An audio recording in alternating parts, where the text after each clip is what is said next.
熱情無度，招來索取。我係子琳，今晚嘅藥方係待人熱忱要有分寸，千祈唔好毫無保留付出。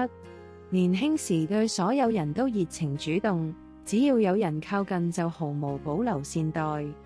後來先看透人性，若你長期過分熱情，就會招來只識索取嘅人不斷消耗你。若你習慣無償幫助旁人，就要懂得篩選，分清誰知恩圖報，誰只識依賴。善意要有底線，毫無節制嘅好心只會被肆意揮霍。兩個人相處舒適，從唔係一方獨自付出，而係雙方互相體諒禮讓，彼此禮尚往來先係緣分。單邊持續付出，遲早心生不甘。難道毫無節制嘅熱情唔會被慢慢消耗盡？我係子琳，收斂熱忱，適度相交，點個訂閱，願你從此百毒不侵。